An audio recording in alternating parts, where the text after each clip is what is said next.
Hey everyone, welcome to another episode of The Company Next Door. This is Ete. This is our first episode recording here at Archie's Underground here in Heber. And so I'm here with Tanji Wolfert. Tanji, say hi. Hi, thank you so much for having me. Thanks. I'm honored to be here. Thank you for coming in. And she's our first, on camera, so we're a little bit nervous trying to get the set up. So Tanji has a really cool family. Her husband travels, he flies planes, he's gone, he's all over the place. But she's done a lot of great work in the mental health space, working with addiction, working with mindfulness. And she's built a company here in Heber. It's been in business about a year, somewhere in there. Yeah. And that's what we will ultimately talk about.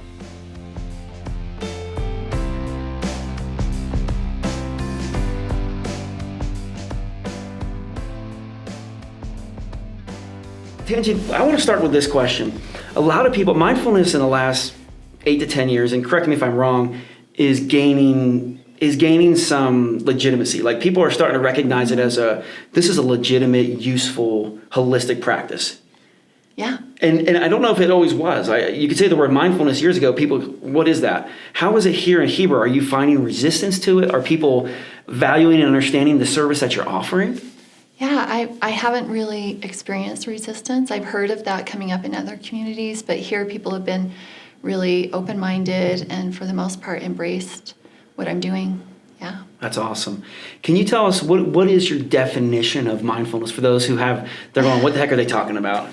Yeah, so there's a formal definition that I use through the program I've been trained in. Jon Kabat-Zinn says mindfulness is the awareness that arises from paying attention to the present moment on purpose and non-judgmentally. Okay. But what I like to point out is that mindfulness is awareness. Okay. And that's really what we're going for. So especially in like formal meditations, a lot of people think there's some goal like to be peaceful or have no thought. And really what we're going for is awareness. And so I really emphasize. So it's not so much this peace and no thought, but it's actually the opposite. It's having so much thought that you are mindful of yourself in every situation. Mm-hmm. Okay. Exactly. Awesome. And I know you do work also with helping people with stress. Is that? Yeah.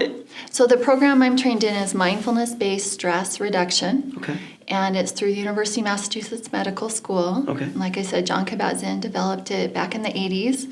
And that's about the time it came to research. So all the research that's being done on mindfulness is from this 8-week program. That's a really specific curriculum. Awesome.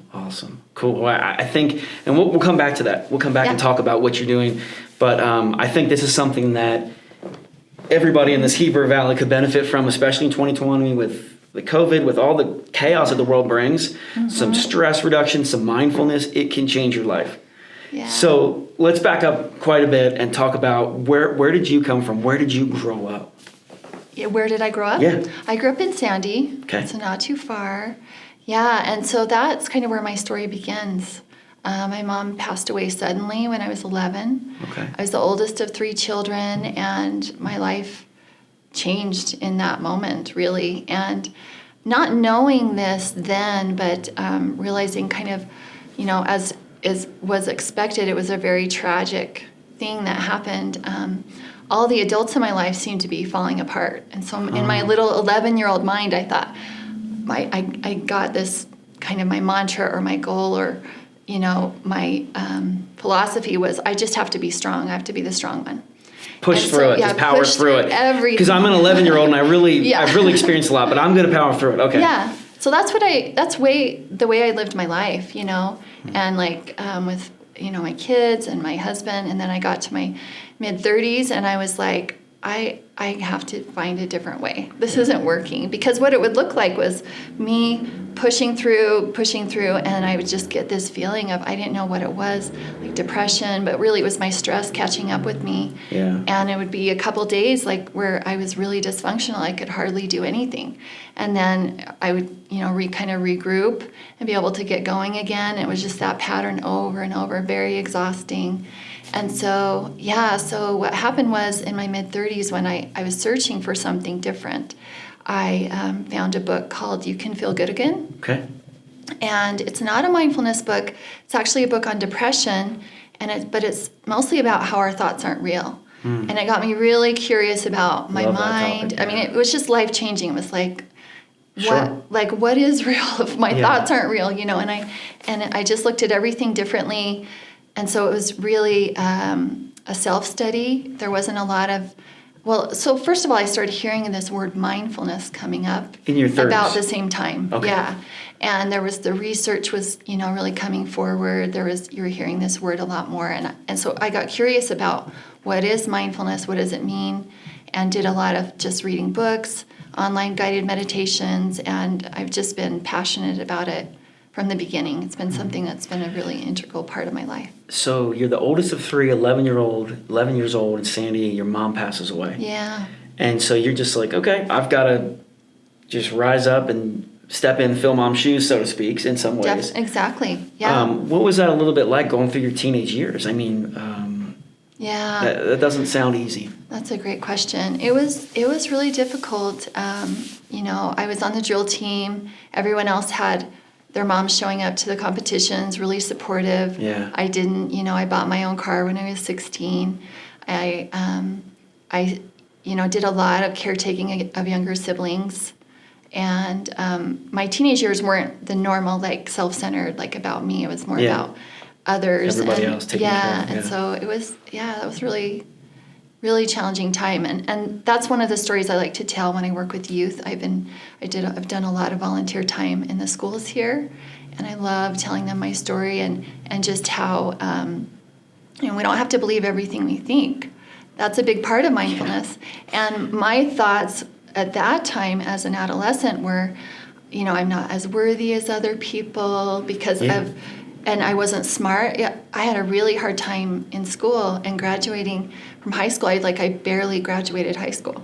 Mm. And so it was, I thought I was dumb for a long time. Wow. And so really challenging those beliefs, and it's really exciting and powerful to bring that to adolescents and help them challenge those kind of beliefs and thoughts about themselves. So let's stay there for a second. What do you say? What is your message to these young kids today's youth deal with so much stuff. Yeah. The suicide rate in Utah is out the roof. It drives me nuts.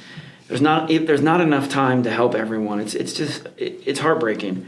What is the message you say? Because to these kids that are going through this and just pushing through it. I gotta whatever. Everybody hates me. I'm getting bullied at school. I'll just push through it. I'll tough through it. I know, exactly.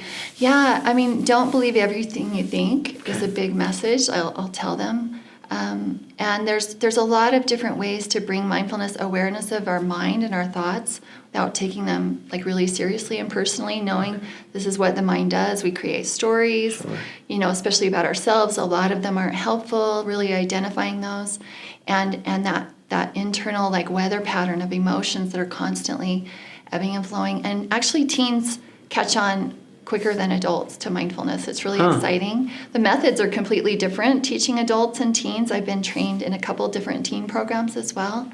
And so I love working with them. And the things that they say when I'm teaching them are just so profound. Wow. They really, naturally, their brain is developing. And so it's just a really good time to learn these concepts. Awesome. So you're growing up, you're going through your family in Sandy. Let's talk about how you ended up in Heber. And so take me from, I hear you go through a teenage. What happened? Did you go to school for mindfulness? No. So I tried a semester of college, and I didn't feel like it was for me. And I went, ended up having a family and wanted to go back to school, kind of supported my husband through his flying career, things like that. So as soon as my youngest started school, I went back to school and was kind of surprised to find out I wasn't dumb. I was smart. I can relate. Yeah. I got put in a box as a kid in Jersey. They labeled me really quick in the bad dumb kid box. And so same thing. I remember being in my 20s and I'm just devouring books. I'm like, oh my gosh, I'm actually not an idiot. I'm actually kind of smart. So I can relate. Yeah. Yeah, that's so meaningful because we create these stories these ideas when we're young. And so challenging them, so that was a lot of my experience, was challenging that. And I remember being both elated and really kind of mourning or having a lot of grief for all the years that I believed those things about myself. Yeah. I almost went through a process where I was almost a little angry, wow, these people just let me believe this. And and I accepted it, you know? Exactly. Yeah. So how many kids do you have? I have 6. 6, that's right. I didn't want to guess. I was thinking 5, somewhere 5 to 7. You have 6 kids, and how many of them are at home, and where are they all over? Or Yeah, so we're kind of in the middle, transitioning. We have 3 that are grown and married, and we have 4 grandchildren. Okay. One son that just graduated from high school and is leaving home, and then 2 teenage boys at home. Wow. So you've got 6 kids at home and grandkids, and you decide to get into business. Yeah. Okay. I guess it's not enough. You didn't have enough stress at home. Yeah. It wasn't crazy enough. Actually, let me back up because I kind of jumped. My question process are all over the place. So you went to a little bit of college and you found out it wasn't a good fit. Yeah. What did you do? And so I really, like I said, focused on my husband's career and getting him through school. Gotcha. And all that, becoming a pilot, especially he didn't do the military route. So there was a lot of years of sacrificing for that. We did move all over. We lived in Alaska, the Philippines, Wow. California, and then ended up in Midway.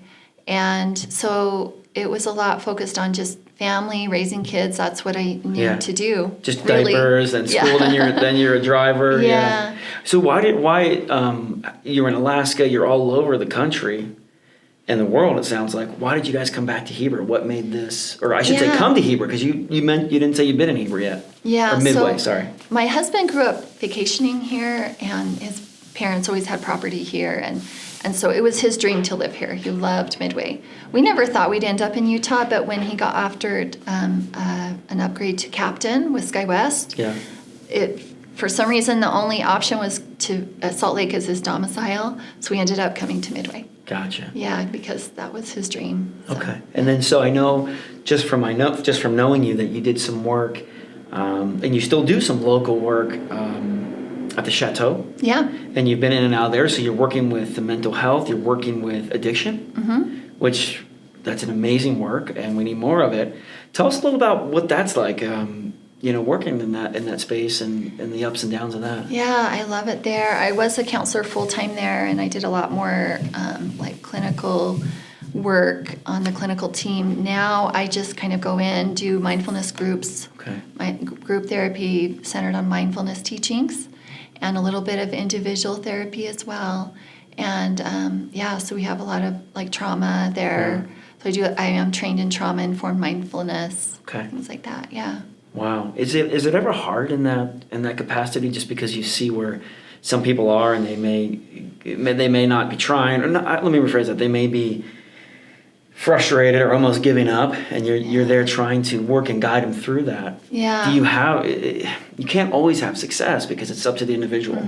Yeah, that's true. Do you bring that home? Do you sit with that? How do you, I've always wondered that with any therapist, how do you handle all that? How do you not take it in? Well, and when I went so I'm a substance use disorder counselor, and actually had an experience in my internship where I had someone that I was quite close to, and was just reminded me of, could have been one of my sons, really. Gotcha. And he ended up committing suicide while I was there, and it was really difficult. But the thought that came to me was, these things are happening anyway, whether I'm helping or not, and I can only hopefully help, with what's going on. Do something about it. Yeah.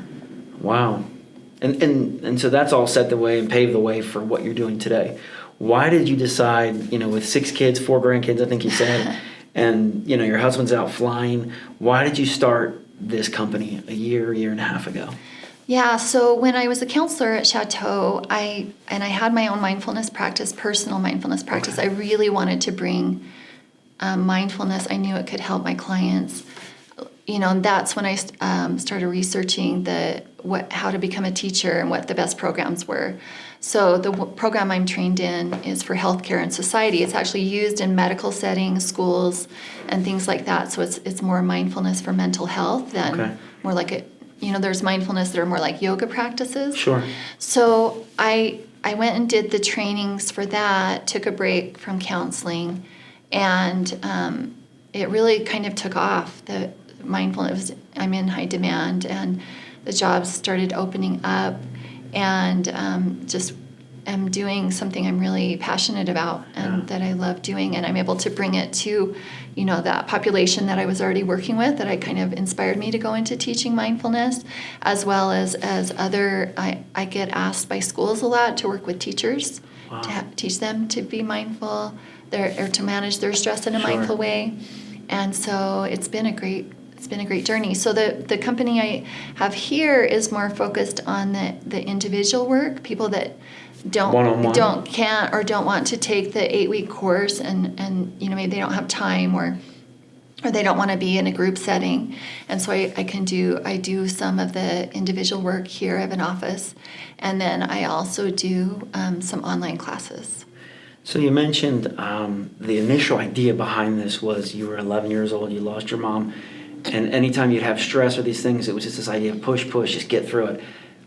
That's a very common belief through our culture. Yep. I have a lot of friends in my life that just think, I got to tough it out. And did mindfulness help you shift that? Like, obviously, you're teaching it, and so I imagine, I'm hoping you apply it. Yeah. What does it look like now? Can you tell us a little bit about when something comes up that is difficult? Yeah. What's changed for you? First of all, let me say about living it, the thing that I love about teaching this is you really can't teach it unless you're living it. Okay. And so that it kind of brings more of a challenge to my own practice. And what you were saying, now I forgot the question. I'm sorry. How did it change your life? Because you had you carried all that. I have to figure this out, and then how'd you let go? How did you move past it? How I would sum up the biggest difference and the biggest impact it's made on my life is I really was running from anything negative or any negative emotions, and it was just like this big monster. It was like, no, I can't feel you. I don't have time for you. Yeah. I'm too busy. Block it out. Yeah, until it was too much, and it would always catch up with me. In mindfulness, it's really about holding what's here, exactly what's here, like being with what's here. And I would say that, and there's so much power in just that awareness that I talked about with the definition of mindfulness in and of itself. And then when you're actually here and you understand what's going on in our beautiful minds and hearts, then we can start working with what's here. Yeah. So an example, let's say we got a teenager, and they're having this thought that might say, I'm not good enough. Right. This core belief inside them, I'm just not good enough. I can't do this. I'm not good enough. I don't have value. So you're suggesting, instead of them, sometimes as kids we're trained to put that on a shelf and just do good things and block it out, right? Ignore it, and it'll get smaller.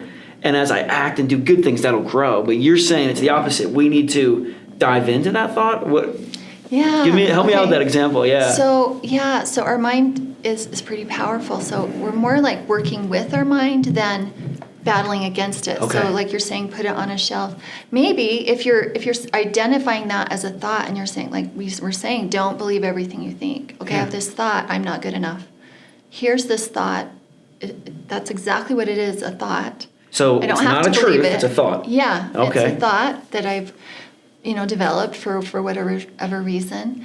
And then, that there's a lot of softening there, and a lot of an awareness, and a little bit of space. Like I see you, I see what you're doing, but I don't have to believe you. And the reason why that's so important is, if you look at research, you can say, like, whatever you do, don't think of a pink elephant. Now I'm thinking, right? I can see it. Never have negative thoughts, right? And so, which we can be told that as kids. Yeah. But we're identifying it as a thought, and kind of losing the attachment to it, softening around it, learning how to let go, and let it pass as a thought, instead of either running from it, which usually ends up making it build a little more, or believing it. Gotcha. I love it. It's a whole different, I think for a lot of people, that's a whole different way to think. It's different. So when people come to you at first and they are coming from that way of, oh, that's an ugly thought, that doesn't, let's hide that. Your first thing is just to kind of say, all right, let's bring it into the light. Let's recognize it exists, but it's not you. It's not the truth. Yeah, it's really Wow. challenging to wrap our minds around that because our culture is so different. But I would say it's the most powerful part of the practice is really being with what's here Yeah. in awareness. And then we can start working with what's here and Gotcha. changing things. So, I mean, you sound a lot like a therapist to me. Like a cognitive behavioral therapist. Yeah. Is there a big difference there? How do I know mindfulness therapy, or are they all connected? Yeah, it is. I mean, I am a counselor for addiction at Chateau, so I'm licensed as a counselor there. Mindfulness is a little bit different. It's more of a skill that you're building. So I see myself more as a teacher Gotcha. or an instructor, an advisor, a coach, something like that, where I'm helping them build their own mindfulness skills. Okay. Gotcha. That makes sense. Yeah. So how long, if you get a new client, how long is the process? So let's say someone's listening, or I want to say, hey, I want to be more mindful. Yeah. Am I with you once a week forever? Is there a amount of limit? How do you work through that? So if they wanted to take the 8-week course, that would be 8 weeks, and Would they come into your office? setting. Right? No, Oh, that would be a setting. group Okay. setting. And I do have one on Zoom or at the hospital in Provo. Okay. That's open to the community. Individually, it's really varies, and some people I'll work with for weeks and months, and they have a lot of stuff to work on individually. Some people come in a few times, and then I won't hear from them for a while, and then they'll call back. As things get, as they face different challenges or. Gotcha. Yeah. So it's just kind of custom. Yep. Do you work with a local, like the hospital, or like does this practice go hand in hand with some of the medical out there, some of the doctors, and do they recommend people to you, or? The 8-week course, I get a lot of doctors recommending for the 8-week course. That is it's a world recognized as a medical intervention worldwide, and so I will get physicians and therapists recommending for that. That's cool. Yeah. That's cool. Awesome. All right. Well, that gives us a good understanding of what you're doing and how you're helping the community. So you didn't go to business school. No. And you decided to start a business. How's Right. that process been? Has that just been, I mean, there's so much to learn in a business, from I'm taxes, still, corporations, oh my gosh, pay, whatever. Yeah, how's that process? I am still learning, especially the organization part of Yeah. it. When we did taxes this year, I learned a lot of things I need to do differently. And I think the biggest thing is just getting the word out. I believe in word of mouth more than anything. Yeah. This community networking. So I really appreciate you doing this and hearing about this and the work that you're doing. And I also belong to Wasatch Women's Wellness Network, and we do a lot of networking there too.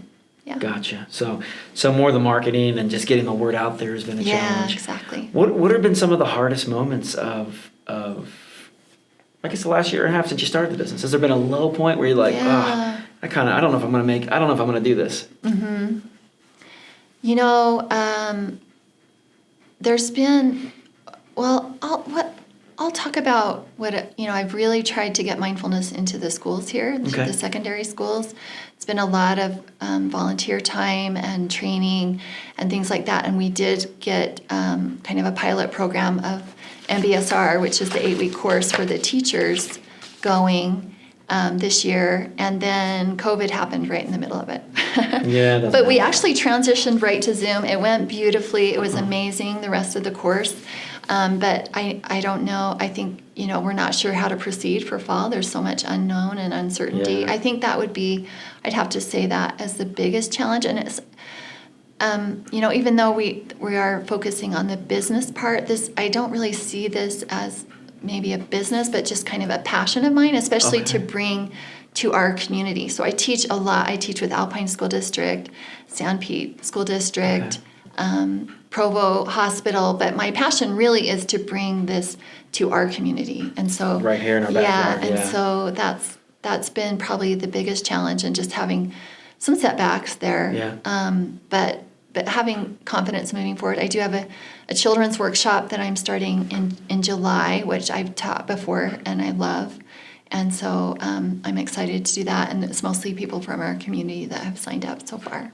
That's awesome. So do you hope to, in the next few years, what's your vision for Kind Wise Mind, as far as Is it? Do you hope to just keep it as is, just you being is a practitioner? I'm not sure the right word. The teacher? Instructor. Yeah, instructor. Or do you hope to bring in? Are you looking to bring in more instructors and scale it out, or where's your business mind? Yeah, what do you want to get at? What do you want to do? So as far as the business, I don't really see like hiring anyone. I think it's just pretty much me. Cool. But I think there are other people interested in teaching mindfulness. I'm the only one in this county, and then I think there's one in Utah County. Wow. And we're both, I have to turn down, being able to teach, and so I would love to see that grow just as independent people, Sure. but yeah.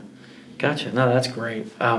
What's been some of the highlights of your career in this field, working with anything from mental health to mindfulness to addiction? What's been something that, is there a time, and obviously no names are specific, but was there been a time just like, this is awesome, this was actually worth it? Because a lot of business, lots of times. You get up every day, you work your tail off, and nobody cares, they don't appreciate you.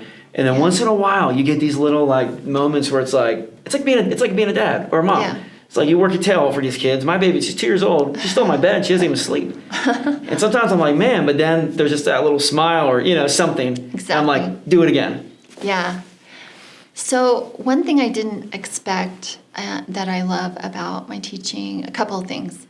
The 8-week course is, I love teaching it, and seeing people go through that 8 weeks all together and coming out at the end of that loving mindfulness as much as I do. That's cool. And seeing the life-changing aspects of that.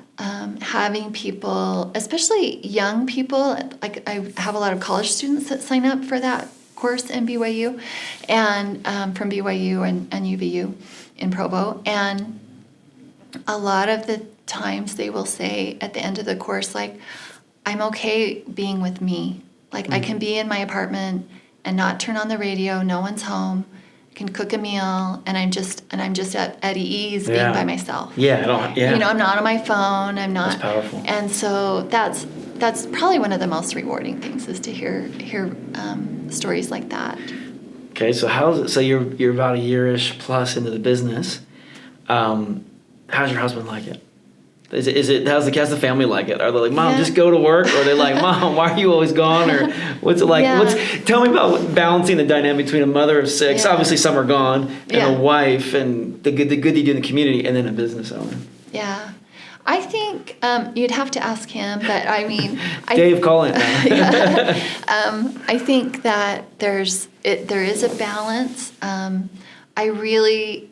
I think he knows I need something, especially as the kids are leaving home, something that inspires me. He's been so supportive of all the training I've done, of all the time it takes away.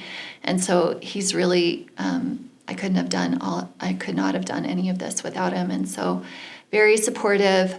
I only teach one night a week. I'm pretty limited on how many nights I teach. Okay. So it's more days. So he's found a lot of like golfing buddies. He knows like a lot of most of the retired people in our community. He's like hanging out with them, playing pickleball, the old people at the courts. Yeah, I've seen them line up. And all golf. those people. So but that's awesome. It's been a little bit of a challenge, but good too. Yeah.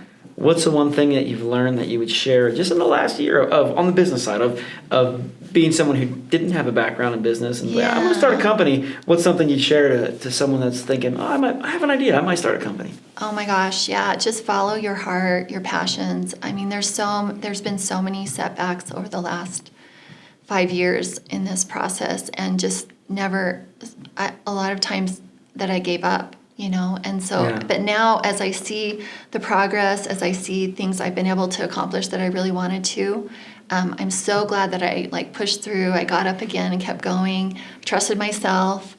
And if you have something you're passionate about, I think over the last year, especially since I opened Kind Wise Mind, just seeing the confidence that I've built, in myself. In yourself. I mean, it's so rewarding and empowering to do something like this, especially if it's your passion.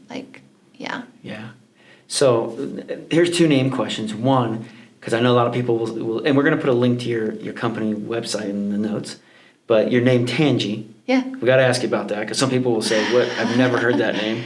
Yeah. Where'd that come from? I think my mom, she passed away when I was little, But from what I understand, she really liked unusual names. And so I think she just heard it and liked it and named me Tanji. And yeah. And you kept it. Yeah. And then Why Kind, Wise Mind, which I think is a great name. And there's a period in between each, right? Or no? Nope. Okay, so just Kind, Wise Mind. Yeah, where'd you come up with that? It's just so fitting. You know, our mind is the way we experience the world. And the results of mindfulness is more kindness, especially to ourselves, and more wisdom in trusting ourselves more. And so to me, that's just a really simple way of putting what I do and what I'm offering to the community. Kind, Wise Mind. Kind, Wise Mind. That's what you're offering. Awesome. Here's my last question is, what do you like to do for fun if it's a nice Saturday? I always say Saturday in July, and I know everyone here says, well, is it February, July? Because seasonal. But what do you like to do on your days off? No work, no weeding the garden, unless that's what you love to do. Right. No, I don't. Where are we going to find you? I don't either. Where are we going to find you? What are you doing? You know, there's a trail up by my house. I love hiking that trail. Yeah. Aspen groves, pine trees. I try to do it every week. And that is part of my mindfulness practice, is just like really being in nature. And I usually do it alone. If I'm with my family, we love to go boating, to go out on the lake, go paddleboarding. Yeah. We're going to Lake Powell next month. So, oh, jealous. Yeah, so, I love it. It's so fun down there. Yeah. So just. Yeah. So you're out hiking. Yep. Awesome. All right. Well, I don't know. I'm not sure where to look because, like I said, it's new. I'm going to look this way, you guys, if you're watching, because this is all new. But I'm here with Tanji Wolfert. Kind, Wise Mind is her company. I just really think it's a service that we need here. I think I feel like we need a lot more kindness, not just to our neighbors, but to ourselves. Yeah. And I feel like we always overlook it, and especially if you have been told as a kid, oh, just fight off the negative with a positive. I love this idea of what she's teaching of no, bring it out. Let's go through it. Let's experience it and move past it. Yeah. As you were able to, as much as you can with, losing your mother and all the feelings that come with that. And so I'm really excited about it. If anyone's from the schools are watching, let's get her in there. Let's get the kids to hear this message. I think it's crazy out there, and the suicide rate drives me nuts, and I want to do more about it. So I would love to see you in all the schools just teaching this, and we can help change the mindset there. So anyway, so Kind Wise Mind, we'll put a link to the website. Appreciate you guys for checking out this episode. Tanji, thank you for coming by. Thank you. Appreciate you having me, really. It's great work you're doing. Wow, it's good to have you, and I appreciate all the service that you're building in the community. Thank you guys for tuning in. We'll see you on the next episode of The Company Next Door. Thank you.